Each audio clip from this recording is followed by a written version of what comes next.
Bonjour, je suis Thibaut Codron, journaliste pour Futura Science. Bienvenue à cette table ronde sur la Femtech, sur le plateau de Big Media de BPI France, sur le stand de la French Care, ici à Santexpo. La French Care, c'est un ensemble d'acteurs qui œuvrent pour une France de la santé innovante et ambitieuse, ça tombe bien et c'est pour ça qu'on a choisi le sujet de la Femtech. La Femtech, donc, c'est la contraction de Female Technology. Ça regroupe toutes les innovations, les produits et les services dédiés à la santé et au bien-être des femmes. C'est un secteur qui est en plein essor, tant par les innovations, et on va en avoir quelques exemples avec mes invités du jour, que par l'impact social, politique et économique, à tel point que le mot est devenu rentré dans le Larousse en 2025. Alors, pour en parler, j'ai donc trois invités. Juliette Moreau, qui est la CEO de MySlife et cofondatrice de Femtech France. Bonjour. Bonjour. Et Clémence Lejeune, CEO et cofondatrice de Sorella Care. Bonjour. Bonjour. Et Paola Bourdon, cofondatrice de Imagina. Bonjour. Bonjour à tous les trois, merci d'avoir accepté mon invitation. Peut-être pour commencer, avant de rentrer dans le vif du sujet, peut-être présenter un peu chacun votre organisation et le service ou le produit que vous proposez. Juliette, je te laisse la parole. Ouais, alors aujourd'hui je vais vous parler surtout de Femtech France. Femtech France, donc c'est un collectif, une association qui regroupe l'ensemble des startups innovantes en santé des femmes en France. Notre enjeu, il est triple, et déjà de faire connaître la Femtech, faire connaître les startups qui travaillent en Femtech et les aider à rentrer dans l'écosystème. Et c'est super d'être aujourd'hui à la French Care parce que ça montre une partie de notre travail a porté ses fruits en tout cas. Le deuxième travail, c'est aussi de les mettre en contact avec l'écosystème soignant, industriel, pour pouvoir justement générer encore plus d'innovation, recherche aussi. Et puis last but not least, le nerf de la guerre, c'est l'argent. C'est un secteur, on en reparlera, qui a eu et qui a encore des difficultés à être financé, d'autant plus qu'il est porté par des femmes. Et c'est toute une partie sur laquelle on travaille et sur laquelle on s'est particulièrement attaché cette année. Merci beaucoup. Parmi les startups donc, de la Femtech, donc vas-y Paola. Merci. Donc moi je suis la cofondatrice d'Imagina. C'est un dispositif médical, donc hardware, physique, connecté à une application mobile qui permet aux femmes enceintes de préparer, d'éduquer leur périnée pendant les derniers mois de grossesse afin d'augmenter leurs chances d'avoir un périnée intact. Parce qu'aujourd'hui, 80% des femmes qui accouchent pour la première fois ont une déchirure suturée ou une épisiotomie. Ce chiffre est énorme, ultra tabou, on n'en parle pas du tout, alors que ça a un impact, bien sûr, pendant l'accouchement, parce que c'est douloureux et difficile à vivre, mais aussi après, parce qu'on va avoir plein de problèmes de santé par la suite qui vont en découler, fuite urinaire, descente d'organes, troubles sexuels.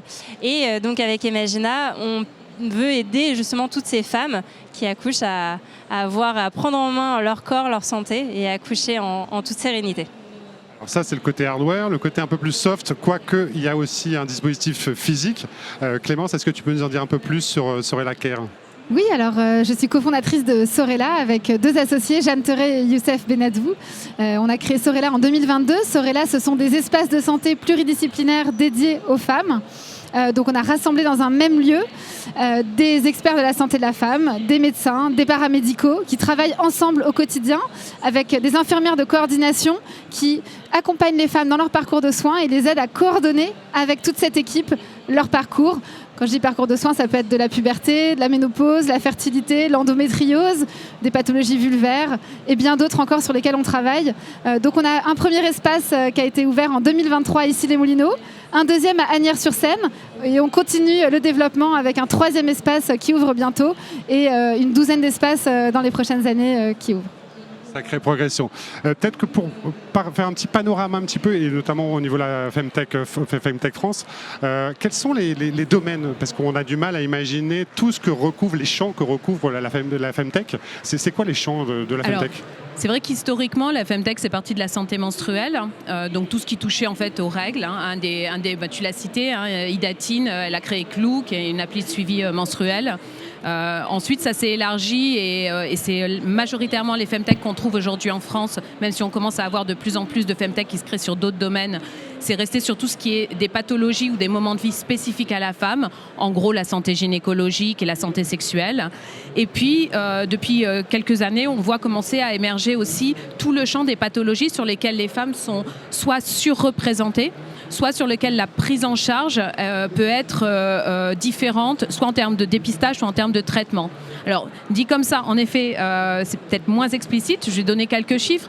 Par exemple, les femmes sont 2 fois plus touchées par la dépression que les hommes. Donc, du coup, avoir une proposition de valeur innovante sur la dépression qui prend en compte la qualité féminine de la patiente, ça peut faire une vraie différence. On va retrouver aussi des pathologies comme très basiques, toutes les maladies auto-immunes, certaines maladies chroniques. Les femmes sont 4 fois plus touchées que les hommes par l'asthme grave, le diabète, idem. Et puis en termes de dépistage, alors il y a eu, et c'est bien, beaucoup de sensibilisation au dépistage de l'infarctus, des problèmes cardiaques, et je pense que Clémence pourra en parler avec les cardiologues qui interviennent chez elle, mais donc dépistage des accidents vasculaires graves chez la femme qui sont différents, qui peuvent présenter des symptômes de différence, ou encore, ça peut être des dépistages, des traitements différenciés selon qu'on est un homme ou une femme, parce que certaines molécules répondent mieux. Alors on pense par exemple, y compris en termes de doses, je pense par exemple aux barbituriques sur lesquels les doses sont différentes et peuvent agir différemment selon qu'on est un homme, une femme, selon qu'on est soumise ou pas à des hormones naturelles ou artificielles, parce que les femmes prennent quand même pas mal d'hormones artificielles. Donc c'est tout ce champ-là qui représente la Femtech. Chaque fois qu'il y a une rupture dans le parcours de soins de la femme, et c'est le bon lieu pour le dire, et qu'une innovation vient résoudre cette rupture dans le parcours de soins, on est sur de la Femtech, on est sur de l'innovation en santé des femmes, et après le champ des possibles en termes de, que ce soit un DM, de l'e-santé, que ce soit un produit de grande consommation comme les culottes menstruelles, ou que ce soit un espace physique comme ce que peut proposer Sorella et d'autres, on est sur de la Femtech et sur une proposition de valeur différente. Alors là, on voit le côté médical. Quels sont les enjeux ? Il y a des enjeux sociaux aussi, je pense, et même politiques par rapport à justement la prise en compte de la santé des femmes, du bien-être des femmes, qui était souvent vu avant que pour le côté justement gynécologique ou maternité. C'est quoi l'impact derrière ? C'est un enjeu. Alors c'est bien que tu le dises, parce qu'un des travaux qu'on mène avec Femtech France, c'est de faire de la sensibilisation aussi avec le monde de la recherche et le monde médical. Et ce dont on se rend compte, alors un peu moins maintenant progressivement, mais c'est qu'on était, alors le terme a été beaucoup proposé ces derniers temps, on était vraiment sur ce qu'on appelait une médecine bikini, c'est-à-dire la considération que la seule différence entre un homme et une femme, c'était le bas du corps et les seins. Voilà, à peu près ça, enfin l'utérus et les seins.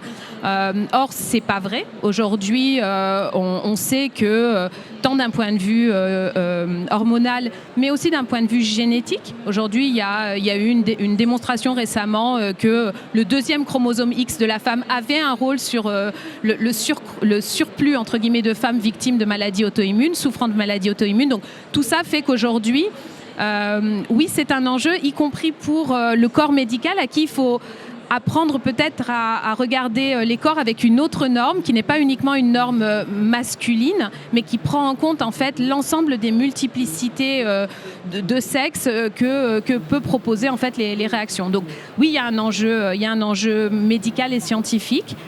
Et puis il y a un petit enjeu politique, ça on peut pas se leurrer. On l'a vu avec.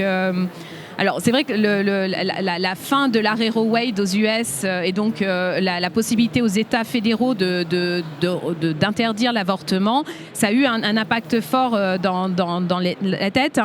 Alors c'est quelque chose qui est terrible, mais en même temps, alors je vais dire quelque chose d'assez affreux, mais ça finalement, ça a presque été bénéfique à la compréhension de la Femtech, parce que d'un coup les gens se sont dit, ah mais il y a un enjeu à mieux accompagner la santé des femmes, il y a un enjeu à aller plus loin. Ce qui, moi, me semble complexe en ce moment, par rapport aux US en particulier, c'est le fait que les US avaient l'an dernier mis beaucoup d'argent sur la recherche en santé des femmes, justement avec une vraie politique de dire, mais en fait, il y a un grand océan bleu d'innovation et de sujets sur lesquels on peut aller, et les États-Unis et le gouvernement américain a mis de l'argent et a entraîné aussi des acteurs privés sur ce sujet-là. Ça, c'est un sujet qui tend à diminuer avec l'arrivée du nouveau gouvernement. Mais on reste sur un enjeu politique, puisque si certains d'entre vous ou certaines d'entre vous ont entendu le discours du président Macron dans le cadre de Choose Europe autour de la science, une des thématiques sur lesquelles il a largement appelé les savantes et les savants américains à venir en Europe et en France plus particulièrement, c'était la santé des femmes. Paola, en préparant cette émission, vous me disiez que la Femtech libérait la parole. Ouais. Qu'est-ce que ça veut dire pour vous et par rapport à votre dispositif ? Alors, il libère la parole, peut-être déjà sur la recherche, parce qu'on en parlait à l'instant. Je suis totalement d'accord avec toi sur le côté recherche bikini. Et au-delà de ça, il y avait quand même aussi un énorme... Enfin, il y a encore toujours un trou dans la recherche sur les troubles spécifiquement féminins. Par exemple, moi, c'est le périnée, mon dada. Là, on a lancé une étude clinique il y a maintenant un an et demi. Et en fait, un des points extrêmement complexes, c'est qu'il n'y avait aucune donnée objective et fiable sur le périnée.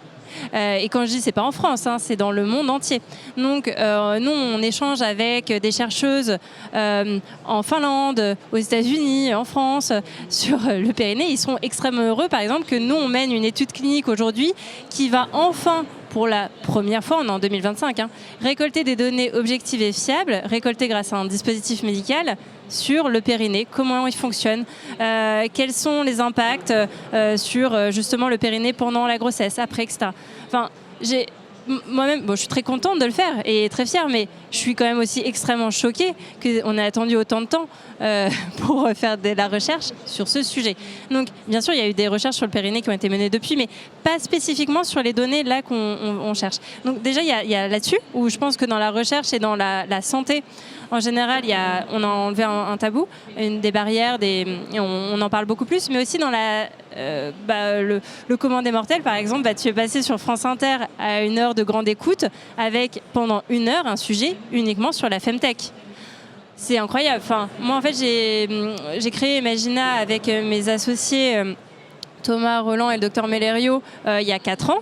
La Femtech, je ne connaissais pas trop le terme, c'était connu déjà dans les pays anglo-saxons, mais Femtech France n'était pas encore créé. Il n'y avait pas du tout d'émulsion et un battage médiatique entre guillemets, parce que c'est pas encore ça, mais bon, on en parle beaucoup plus aujourd'hui qu'il y a 4 ans et j'en suis super contente parce que je vois une avancée et c'est fou de se dire que en si peu de temps on voit vraiment une différence immense. Donc oui, ça enlève les tabous et je suis contente de me dire que ma grand-mère peut entendre parler de la Femtech à des heures de grande antenne, que, comme tu disais, un président de la République prononce le mot Femtech. Incroyable. Enfin, ça fait forcément bouger les choses en fait. Et donc ça, c'est quand même très positif. Clémence, pareil, en préparant cette émission, on parlait aussi d'enjeux par rapport aux errances médicales. Il y a quand même des sujets sur lesquels on découvre, malheureusement. Alors vous êtes dedans, vous voyez les choses, mais nous, grand public, on découvre les choses. Vous, ça répond à quels enjeux ? Alors effectivement, on l'a dit déjà, tout ce qui touche à la Femtech est très souvent tabou pour la société, tabou pour les femmes elles-mêmes, des femmes qui n'ont potentiellement même pas conscience qu'elles ont une douleur parce qu'elles l'ont intégrée dans leur quotidien, c'est devenu une normalité, et donc finalement elles ne se rendent même plus compte que leur quotidien est impacté par certaines douleurs. Et donc toute la Femtech et toutes les innovations, qu'elles soient des medical devices, qu'elles soient des espaces de santé, qu'elles soient digitales avec les applications qui permettent de suivre sa santé au quotidien, tout ça met vraiment les 2 pieds dans le plat de tous ces tabous.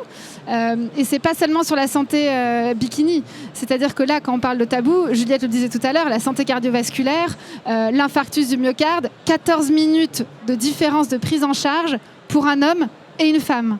La femme va être prise en charge 14 minutes plus tard dans les services d'urgence. C'est une étude qui a été menée dans un des grands hôpitaux parisiens il y a quelques années. Pourquoi ? Parce que on ne connaît pas bien les symptômes liés au corps spécifiquement des femmes, parce que aujourd'hui dans les études de médecine ce n'était pas intégré, parce que la recherche n'a pas porté sur le corps de la femme sur ces sujets-là. Donc on a du tabou quand même, aussi bien dans les symptômes, aussi bien dans les différentes phases de vie des femmes que sur des sujets de recherche, etc. d'accompagnement et de prise en charge. Donc avec la Femtech finalement et avec Sorella au quotidien, nous on est vraiment à l'écoute de ces femmes, on les reçoit chez nous. Sorella, un espace de santé, c'est plus de 10 000 femmes par an qui viennent consulter chez nous, que ce soit pour des sujets de dépistage de cardiologie, de dépistage gynécologique également, mais aussi pour des douleurs vulvaires par exemple. Les douleurs vulvaires, c'est un sujet qui est extrêmement expert, qui est un petit peu entre la dermatologie et la gynécologie. Donc finalement, les dermatologues savent pas trop, les gynécologues sont pas forcément très formés. Donc il faut mettre de l'expertise là-dedans, faire parler les différentes professions. Et donc on a des femmes qui nous disent mais moi en fait ces douleurs-là, je pensais que c'était normal et donc j'ai jamais osé en parler à mes différents professionnels de santé, mon médecin généraliste, pas parce que le médecin n'était pas à l'écoute, parce que ça ne lui venait même pas à l'idée. Et quand elle arrive chez Sorella et qu'elle voit un parcours de soins douleur vulvaire, elle va, la parole va être déliée, elle va parler des problématiques qu'elle rencontre et elle va pouvoir être soignée de ces pathologies-là. Un vrai impact à ce niveau-là. Parlons de la recherche justement avec Paola. C'est vrai que pendant très très longtemps, la recherche était exclusivement que des hommes. Maintenant, quel impact justement ça a sur le développement des produits et services? Parce que si on n'a pas de données cliniques, c'est compliqué de pouvoir avancer. Comment on peut avancer sur le sujet? Peut-être Juliette? Paola? Alors, de plein de façons. Déjà, avec les professionnels de santé, parce que pour moi, ils sont au cœur de la santé. Et donc, par exemple, nous, je vais parler juste pour Imagina, parce que je ne suis pas une professionnelle de la recherche et des investigations cliniques, mais là, j'en mène une pour Imagina. On mène une étude clinique à travers la France, avec 16 centres de sages-femmes libérales, ce qui est très innovant, mais extrêmement important parce que ça permet de mettre la recherche au cœur vraiment des parcours de soins des patientes. C'est ce que tu disais. Et en fait, ce type de recherche en vie réelle, en ville, elle est assez novatrice. Aujourd'hui, la recherche a été plutôt à l'hôpital, dans les centres de recherche. Et aujourd'hui, la Femtech, elle apporte aussi ça. Elle apporte d'amener la recherche vraiment au cœur de la vie des soignants et des patientes. Et aussi de récolter des données. Je parlais des data tout à l'heure. Et en fait, c'est le nerf de la guerre. Parce qu'aujourd'hui, le manque de données, ça fait que on dit « Ok, ça va sûrement aider, mais pourquoi, comment est-ce que c'est pas bullshit en fait? Parce que aujourd'hui c'est sur des on-dit de professionnels de santé qui ressentent quelque chose, mais il faut le prouver scientifiquement et c'est totalement normal. Sauf que ça demande des fonds. Ça, on va en parler avec toi. Ça demande du temps, ça demande des professionnels de santé qui mouillent les chemises pour venir aussi avec les startups. Nous, on a la chance, par exemple, d'avoir le docteur De Sauve, qui est professeur au CHU de Grenoble, et avec le docteur Ed Muller, et qui sont des KOL extrêmement importants parce que influents dans le secteur du périnée, et de la maternité, mais aussi qui vont aider les sociétés comme nous à pouvoir après parler à leurs pairs. Parce que quand on est une société et qu'on fait de la recherche, on va récolter de la data, d'accord, certes, après il faut faire des publications, etc. Mais après il faut aussi prêcher la bonne parole, aller voir les autres professionnels de santé. Et ça, tout ça, c'est complexe. Et donc, en fait, il faut bien comprendre que c'est pas seulement les Femtech, mais que c'est un maillage d'un réseau qui va travailler ensemble. Et bien sûr, les patientes qui sont au cœur de tout. Puisque là, dans notre étude, par exemple, moi, je suis très émue. Alors, je ne connais pas les patientes, c'est anonyme, mais j'ai des retours d'expérience des sages-femmes. Et c'est merveilleux de voir les retours des femmes parce que c'est quand même du coaching sportif, hein. L'entraînement Imagina, on va assouplir le périnée pendant plusieurs semaines, plusieurs mois. Et c'est pourtant des femmes qui envoient des messages en mode mon accouchement était merveilleux, je savais utiliser mon corps, j'avais pas peur, j'ai un périnée intact. Enfin, et j'étais heureuse de faire Imagina. Là, hier, j'avais encore un SMS comme ça d'une sage-femme qui me faisait ce retour-là. Et rien que pour ça, je me dis, c'est incroyable. Enfin, le dispositif n'est pas encore vendu. Il sera vendu qu'en janvier 2026. Mais c'est juste là, en fait, on se rend compte qu'on mène des études qui vont vraiment impacter la vie des femmes. Et ça, c'est superbe. Une réaction peut-être Juliette par rapport à ce champ de la recherche? Sur la recherche, clairement, la capacité à embarquer des médecins. Alors, tu disais les chercheurs étaient des hommes, mais je trouve qu'aujourd'hui, les médecins sont quand même majoritairement des femmes. Donc, c'est aussi pour ça que je hochais un peu la tête, au sens où il faut aussi pouvoir convaincre des médecins, quel que soit leur sexe, de leur genre, pardon, quel que soit leur genre, du bien fondé en fait d'étudier certains sujets. Par rapport à ce que tu évoquais, ce qui est intéressant avec la recherche en santé des femmes, c'est qu'aujourd'hui, c'est vrai qu'il y a un petit côté, on a un peu ouvert la boîte de Pandore, et donc on a commencé à travailler sur des thématiques qui étaient unispécialités, comme typiquement le périnée, mais peu à peu, et tu l'évoquais tout à l'heure par exemple avec les douleurs vulvaires, on va aller sur des choses qui sont de l'ordre de la dermato et de la gynéco. Récemment, on me parlait de travaux de recherche sur ménopause et endométriose, ménopause et apnée du sommeil, soleil ce serait chouette. Donc ça c'est encore. Et puis on va encore plus loin, c'est-à-dire qu'aujourd'hui il y a des équipes de recherche qui commencent à se pencher sur mais on administre les mêmes doses d'insuline à la femme tout au long de son cycle. Or hormonalement l'insuline ne va pas avoir le même impact en fonction de où on est dans son cycle. Donc est-ce qu'il n'y aurait pas une meilleure prise en charge du diabète chez la femme si on adapte la dose d'insuline en fonction de son cycle menstruel?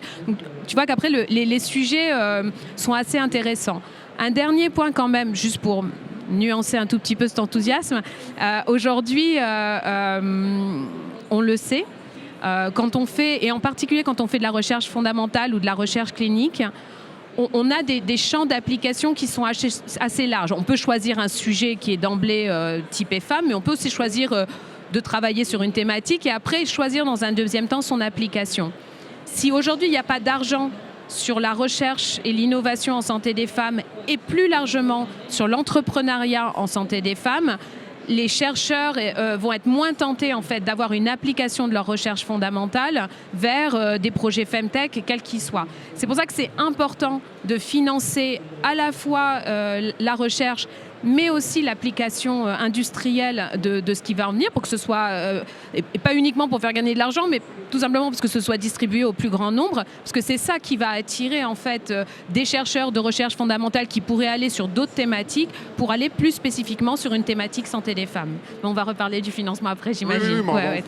On peut enchaîner sur le financement. C'est un sujet, je pense, qui est un peu central aussi, comme beaucoup de secteurs, mais particulièrement à Femtech. Peut-être Clémence, sur la question du financement, justement, comment on arrive à convaincre des investisseurs.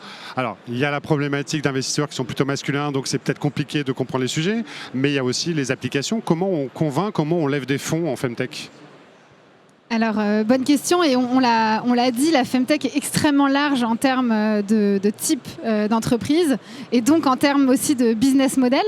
Il y a des entreprises qui sont, par exemple, comme Paola sur le medical device et la recherche, donc une mise sur le marché, tu le disais tout à l'heure, l'année prochaine, donc très bientôt, après quand même pas mal d'années de recherche, ce qui est tout à fait normal. Donc ça, c'est 4 ans, voilà. Donc ça, c'est un type de business model qui commence par de la recherche, qui est spécifique et donc qui va devoir faire appel à un type d'investisseur. Il y a d'autres activités qui vont être 100% digitales, par exemple, d'autres activités qui vont être digitales et physiques, comme chez Sorella. Et donc, ce qui est intéressant, moi, j'avais très tôt fait partie de cet environnement Femtech, puisque avec Sorella, on a été incubé à Station F dans le tout premier batch créé par Roxane Varza et également où Delphine Moulu, qui est une des cofondatrices de Femtech France, travaillait.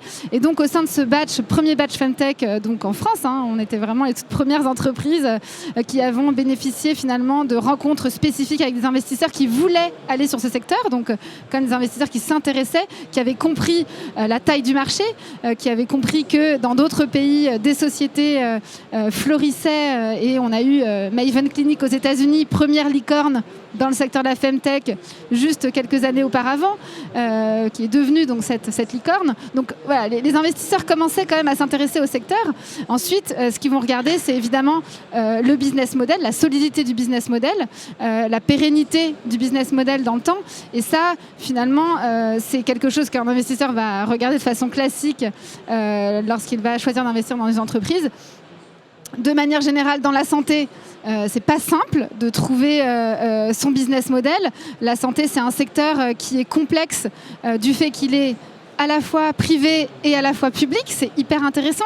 On a beaucoup de financements publics. On a également des financements privés de manière générale dans la santé. Et nous, avec Sorella, finalement, on est au cœur de ces deux acteurs de financement. Hein. Nous, on est de la médecine de ville, médecine de première intention en ville, donc un espace de santé vraiment implanté en ville, avec beaucoup de technologies qui nous permettent de travailler au quotidien, d'avoir nos professionnels de santé qui, au lieu de faire 10 clics ou d'avoir leur post-it pour suivre leurs résultats d'examens médicaux, vont avoir une plateforme qui va tracer ces examens médicaux. Donc on injecte beaucoup de technologies dans notre travail au quotidien. Et donc on a pour cette médecine de ville aujourd'hui des acteurs privés qui financent et aussi des acteurs publics.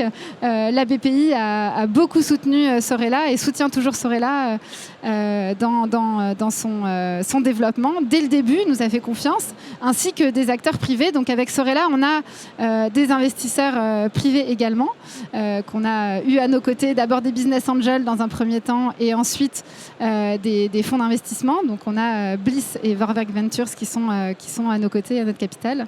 Et donc très intéressant de voir finalement que pour ce secteur, on a et des financeurs publics et des financeurs privés qui d'ailleurs se mettent ensemble pour financer des acteurs, alors en l'occurrence avec Sorella privé, pour se développer. Comment on fait on fait comme une entreprise. Difficulté particulière. Est-ce qu'il y a une difficulté particulière ? Alors, est-ce que le fait d'être une femme ou d'être sur des sujets qui ne sont pas forcément évidents, est-ce que c'est une difficulté supplémentaire ? Alors, effectivement, je pense que le fait que les investisseurs ne connaissaient pas forcément très bien le secteur et la taille du marché, ils se sont intéressés il y a quelques années et l'écosystème a beaucoup travaillé pour qu'ils s'y intéressent aussi. Une fois que les investisseurs ont compris finalement les enjeux qui étaient derrière ça et les potentialités du marché, nous, avec Sorella, on n'a pas rencontré de difficultés particulières du fait d'être 2 cofondatrices et un cofondateur. On s'est très vite associé à des professionnels de santé, des médecins, avec une directrice médicale qui est arrivée à nos côtés très vite dans l'aventure, le docteur Alix Roquette qui venait de Port-Royal. Donc on avait quand même cette équipe solide et je dirais que finalement lever des fonds de manière générale, c'est de toute façon très difficile. Pour une jeune entreprise, une start-up, il faut vraiment faire son proof of concept, il faut pouvoir être capable de montrer que le business model est solide et pérenne. Et nous, au bout d'1 an et demi, on a réussi à démontrer ce business model solide et pérenne et c'est là qu'on a pu faire notre dernière levée de fonds de 5 millions d'euros avec nos derniers investisseurs en fin d'année 2023. Donc tout ça sont des enjeux finalement que beaucoup d'entreprises, de toutes les startups rencontrent. Le fait d'être des femmes, je pense, dans le secteur de la femtech, a été pour nous, en tout cas, un atout de pouvoir avoir cette énergie, de pouvoir avoir cette conviction, de pouvoir vraiment être une équipe extrêmement motivée avec une vision très très claire de là où on voulait aller avec ma cofondatrice et mon cofondateur et d'ailleurs toute l'équipe avec nous. Donc une fois qu'on a cette vision, qu'on a réussi à avoir le business model, finalement, les investisseurs peuvent être présents. Je pense que le fait d'être dans la santé, c'est ce que je disais tout à l'heure, et d'avoir aussi des investisseurs publics qui se mettent avec des investisseurs privés, c'est aussi un avantage. C'est un avantage vraiment intéressant. Paola, peut-être une réaction, et vous, comment ça s'est passé pour vous ? Oui, je suis totalement d'accord avec toi sur le côté public. J'avais entendu un ami entrepreneur qui m'avait dit un truc, c'est BPI France, c'est le premier investisseur de France, mais c'est vrai, parce que ça aide énormément. Nous aussi, en fait, on a eu énormément de fonds publics. J'ai participé à un concours iLab, par exemple, c'est un concours public. On a eu, c'est des subventions à 600, 800 000 euros. Et après, il y en a plein d'autres en fonction des régions. Après, il y a les fonds, des subventions de la BPI. Bref, tout ça, ça aide énormément les boîtes. Après, il faut quand même avoir à côté de l'equity, donc le privé. Et là, c'est là où je suis d'accord avec toi, c'est que c'est pas facile, mais pour toutes les boîtes. Après, dans la femtech, le vrai problème, c'est que c'est un sujet qui, encore aujourd'hui, est pas toujours très bien connu des investisseurs parce que c'est très récent. Et donc, c'est très difficile de faire la part des choses entre bien-être et santé.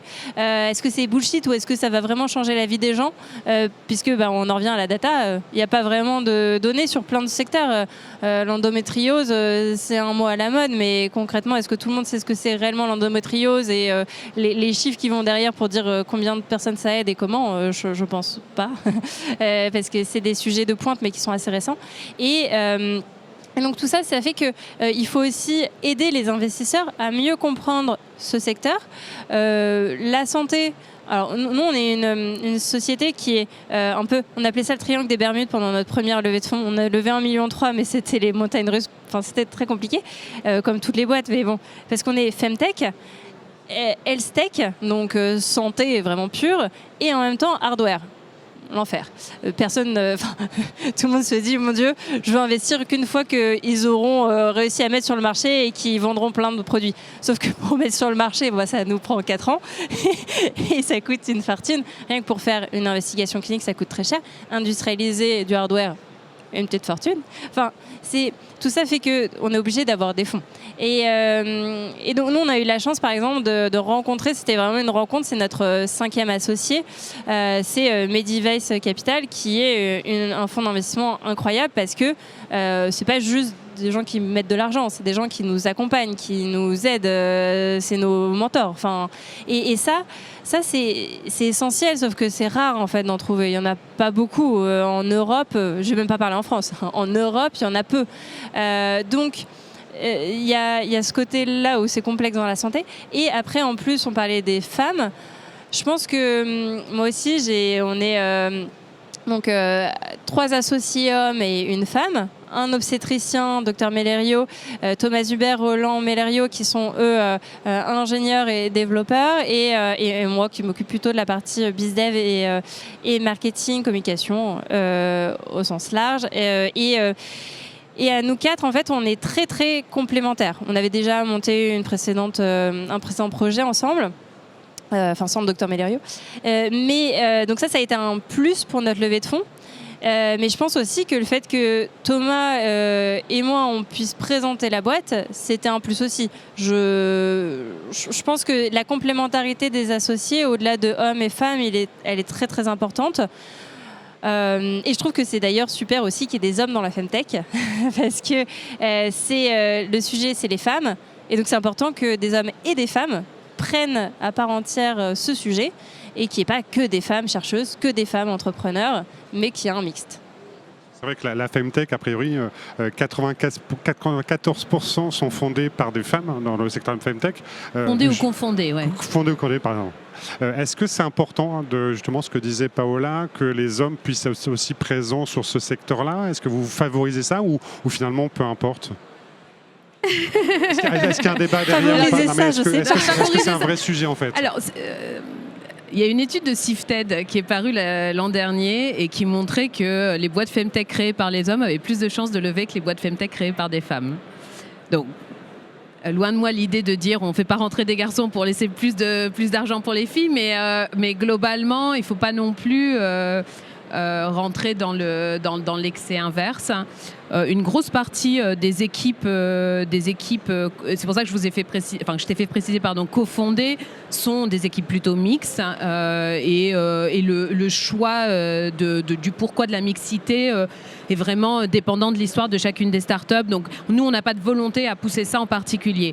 On a une volonté par contre, et là je rebondis sur ce que tu évoquais en termes d'éducation des investisseurs et des investisseuses, on a une volonté, nous, justement, à mieux faire connaître le marché. Alors tu évoquais Maven, il se trouve que l'an dernier, il y a eu un gros pic d'investissement en Europe. Alors le fait qu'on a eu notre première licorne européenne avec Flow, ça a été quand même un gros signal qui fait qu'aujourd'hui, la chaîne des investisseurs commence un petit peu à se dire mais qu'est-ce qu'on a dans le pipe, et comment ça se fait qu'on a une licorne UK mais il y a rien aujourd'hui dans le pipe qui soit suffisamment loin et suffisamment avancé pour qu'on ait la future licorne en France ou en Allemagne, qui sont deux marchés qu'on sait très proches. Donc ça, c'est quelque chose sur lequel nous, on travaille pour, d'une part, faire émerger cette conscience d'eux. La deuxième, c'est éduquer. Alors éduquer dans un sens tout à fait humble, au sens où faire connaître le marché, faire connaître la définition, celle que j'ai donnée au départ. En fait, on a un travail en ce moment qu'on aime bien résumer avec une des bénévoles de Femtech France, qui est on aide les investisseurs à mettre une lentille Femtech sur tous les dossiers qu'ils voient passer. Parce que souvent on leur dit, mais est-ce que vous êtes sûr que la solution qu'on vous a proposée, elle n'a pas une spécificité parce qu'elle attaque une pathologie très féminine qu'elle devrait avoir sur la prise en charge du fait que voilà, vous faites quelque chose sur le diabète, c'est cool, vous faites quelque chose sur l'asthme, c'est cool, mais 4 fois plus de femmes touchées par l'asthme que les hommes. Donc, est-ce que votre solution, elle prend ça en compte? Donc déjà, juste d'avoir ce mindset-là, c'est aussi faire penser différemment les investisseurs par rapport à l'innovation des solutions qu'on leur propose. Et le deuxième axe, toujours dans ce côté un peu de plaidoyer, si je peux me permettre, auprès des investisseurs, c'est de montrer que on est, et ça je le rappelle, alors c'est vrai qu'on n'a pas donné de chiffres, mais la Femtech en 2030 mondiale, c'est un marché qui est estimé à 135 milliards de dollars. La France est le 3e écosystème le plus actif en termes de start-up et en termes de propositions de valeur. On a cette année on va avoir des annonces très intéressantes de start-up qui commencent à avoir des levées ambitieuses, qui commencent à proposer des levées ambitieuses. Vous avez devant vous des start-up, des fondatrices qui viennent de ce que nous on appelle la première génération de start-up Femtech.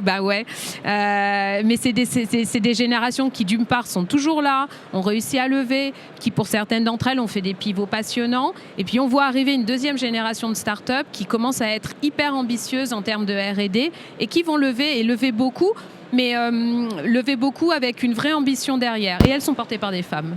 Donc il faut continuer. Est-ce que le sujet par rapport à Paola, sur le fait que vous êtes remboursé par l'assurance maladie, est-ce que ça aussi c'est un facteur qui va aider aussi à faire reconnaître et mieux financer finalement vos solutions? Alors ça, c'est le cas pour toute la health tech. C'est vraiment, c'est pas spécifique à la Femtech. Dès qu'on est dans la santé, en fait, en France, la santé est remboursée, et donc avoir un remboursement même minime qui ensuite débloque les mutuelles, les complémentaires santé, c'est essentiel. En tout cas, je pense que toi aussi, pour ton projet, c'est essentiel. En fait, nous, on a la chance de pouvoir rentrer dans un code de la LPP et de pouvoir comme ça faire rembourser une petite partie, mais qui permet ensuite après d'aller pouvoir échanger plus facilement avec les mutuelles, les complémentaires santé pour faire un remboursement à 100%. Ce qui est totalement différent avec le reste du monde et même de l'Europe, puisque là, moi, je travaille aussi sur la commercialisation en direct en France et Allemagne. Et en Allemagne, les femmes, elles payent de leur poche. Elles ont un petit peu la caisse d'assurance maladie, mais c'est minime. Et en fait, c'est là où je me suis rendu compte que, juste par exemple, pour une palpation mammaire, c'est juste le fait de faire la palpation mammaire, pas toute la séance, c'est 500 €. Bon, voilà, et pas remboursé. Après, il faut aller voir sa complémentaire et puis croiser les doigts pour qu'il y ait une petite partie remboursée. Et ça, c'est fou. Et donc, forcément, quand on arrive avec un dispositif médical en Allemagne qui dit en fait, vous, madame, je vais vous faire gagner tant d'argent parce que vous allez rester moins de temps à la maternité, parce que vous n'allez pas avoir de problèmes de santé par la suite, etc. Et puis même, pour votre bien-être, vous allez être mieux. En fait, finalement, il n'y a pas cette réflexion de est-ce que c'est remboursé ou pas. C'est oui, je vais acheter, c'est trop bien. En France, c'est un chaînon presque obligatoire dans la santé, pas le bien-être, mais vraiment santé pure. Et donc oui, c'est un point essentiel. Oui, c'est le cadre de la santé en France. La santé en France est remboursée sur plein de choses. Les remboursements pour la santé de la femme continuent d'évoluer et d'avancer. Et donc, c'est le cadre dans lequel nous, entreprises dans la santé en France, que ce soit la Health Tech, la Femtech et d'autres types d'entreprises, évoluons et devons construire, avec lequel nous devons construire notre business model. Je parlais tout à l'heure des acteurs publics, des acteurs privés. Évidemment, il y a des pays dans lesquels les soins ne sont pas remboursés. En France, on a la grande chance d'avoir ce système avec donc chaque acte qui est en partie pris en charge par l'assurance maladie. Donc voilà, c'est ce cadre dans lequel on évolue et c'est un cadre qui est absolument essentiel pour les femmes pour pouvoir être bien accompagnées. Et donc voilà, nous on a également chez Sorella construit et on bénéficie de ce cadre. On pratique par exemple le tiers payant. Donc une femme qui vient chez Sorella va uniquement avoir à payer la partie restante à charge. Peut-être juste pour compléter, Oui, est-ce que c'est sûr que l'assurance maladie remboursant c'est un Graal, mais enfin tout ça venant de l'argent des impôts des gens, enfin à la fin il faut quand même essayer de penser à la logique globale. Peut-être juste rappeler qu'aujourd'hui les femmes dans le monde, et ça a été démontré par un rapport du World Economic Forum récemment, continuent d'avoir plus d'années de vie en incapacité que les hommes, et pas que quand elles sont vieilles, et même plus particulièrement pendant qu'elles travaillent. Donc mieux prendre en charge la santé des femmes et être en capacité de rembourser des dispositifs qui vont éviter un parcours de santé plus complexe, plus coûteux.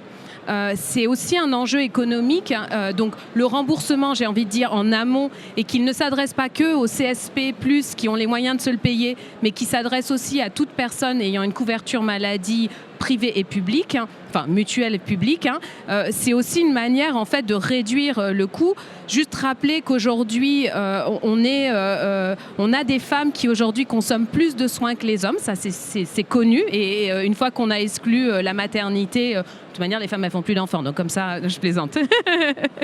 mais une fois qu'on a exclu la maternité, on se retrouve en fait quand même avec des femmes qui consomment plus de soins, mais en fait quand on rapporte ça à toutes les pathologies qu'on connaît chez les femmes et la prévalence de pathologies chez les femmes, on se rend compte aussi que c'est pas parce qu'elles se cherchent d'époux, c'est parce que concrètement il y a des pathologies en plus. Donc faire de la prévention, que ce soit de la prévention primaire, secondaire, tertiaire, d'une manière ou d'une autre, et mieux les accompagner en globalité comme peut l'offrir Sorella et comme peut le faire Paola à travers Imagina, c'est aussi une manière de diminuer les coûts plus tard. Voilà, tu voulais réagir. Ah non, mais tu l'as dit, c'était par rapport à la prévention. C'était pour dire que nous, en fait, on fait de la prévention. Et aujourd'hui, en santé des femmes, la prévention, c'est au cœur. Parce que, en fait, jusqu'aujourd'hui, on soignait. On faisait que soigner, que mettre des sparadraps, des pansements partout. Et en fait, aujourd'hui, on se rend compte que le cœur, le nerf de la guerre, c'est de prévenir. Parce que ça fait gagner beaucoup d'argent à la Sécu, à la mutuelle, à toute la population, et puis surtout sur le bien-être des femmes. Enfin, moi, tu parlais du travail. C'est vrai que le fait, par exemple, d'avoir une déchirure ou une grosse épisio qui s'est infectée, ou je sais pas, un problématique de santé à ce niveau-là pendant l'accouchement, ça va être dur parce qu'après, tu vas mettre plus de temps à pouvoir porter ton bébé, à pouvoir te relever, et même à te remettre de ta cicatrice, et donc à pouvoir reprendre le travail sereinement. Et ça, c'est un truc auquel on pense pas, parce que depuis la nuit des temps, on accouche. Donc on se dit, les femmes, elles ont toujours accouché, c'est que ça doit aller, c'est comme une petite lettre à la poste. Non, pas vraiment. Et en fait, prévenir et éduquer, c'est comme faire un marathon. On va pas se lancer dans un marathon demain comme ça sans s'être entraîné. Ça viendrait à l'idée de personne. La prévention, c'est au cœur de ça. C'est comment préparer son marathon pour bien le faire, et après le marathon, pouvoir marcher tranquillement et pas être en civière parce que tu t'es pas préparé. Il nous reste à peine quelques minutes. Peut-être, on parlait de start-up ambitieuse. Quelles sont vos prochaines étapes et vers quoi vous tendez ? Alors avec Sorella, effectivement, on a une très très forte ambition. Notre vision, c'est vraiment de devenir la référence dans la santé de la femme en France et ensuite en Europe. Quand je parle de référence, c'est-à-dire qu'aujourd'hui, une femme qui a un problème de santé, qui a un symptôme, ne sait pas exactement vers qui se tourner. Le message n'est pas clair. Il y a beaucoup de professionnels disponibles. Alors on se dit gynécologue, sage-femme, oui, mais en fait, il peut y avoir d'autres sujets. Donc voilà. Une femme doit pouvoir avoir une réponse claire de vers qui se tourner, quelle solution existe pour moi, pour ce problème qui m'est spécifique. Donc ça, c'est vraiment l'ambition de Sorella. Pour ça, on est en train de développer notre réseau déjà en Ile-de-France, avec donc une 3e ouverture en juillet à Rueil-Malmaison, que j'annonce ici pour la première fois et j'en suis ravie. Donc voilà, ouverture fin juillet à Rueil-Malmaison du 3e espace Sorella, et encore un autre espace d'ici la fin de l'année dans l'Est parisien, avec 5 ouvertures ensuite l'année prochaine. Donc voilà, on développe vraiment notre réseau. On a également cette forte ambition, j'en ai parlé, ambition digitale, avec le développement de notre plateforme personnalisée sur la santé des femmes, puisque voilà, on n'a pas parlé des logiciels disponibles sur le marché, qui sont malheureusement, qui ne prennent très peu en compte les spécificités du corps de la femme dans la collecte des antécédents familiaux, des antécédents médicaux qui sont aussi très spécifiques, le cycle, etc. Donc voilà, donc on est obligé finalement de fournir nos professionnels de santé, de les équiper avec cette plateforme spécifique. Donc très forte ambition de ce côté-là également pour déjà cette année tous nos parcours de soins digitalisés pour nos professionnels et pour les patientes. Et puis dans les années à venir, beaucoup de spécificités pour fluidifier le parcours, fluidifier la consultation et le suivi de façon digitale. Il y a du boulot, bravo. Voilà, du coup. Pour cette fin d'année, il va y avoir la fin de l'investigation clinique et donc la publication et le lancement commercial, enfin, après 4 ans, d'Emagina début janvier, début 2026, avec un remboursement dès la commercialisation, donc en France et en Allemagne. Bravo. Juliette, peut-être un mot de conclusion. Vous, les prochaines ambitions, échéances par rapport à Femtech France? Alors à très très court terme, il faut que tout le monde vienne nous voir à Vivatech. Il y aura une publication du fameux baromètre d'ailleurs. Alors il y aura la publication du nouveau baromètre, il y aura de très très jolies annonces, donc j'invite tout le monde à venir à Vivatech. Vivatech, donc un village Femtech comme chaque année, c'est la 3e année, mais c'est comme chaque année.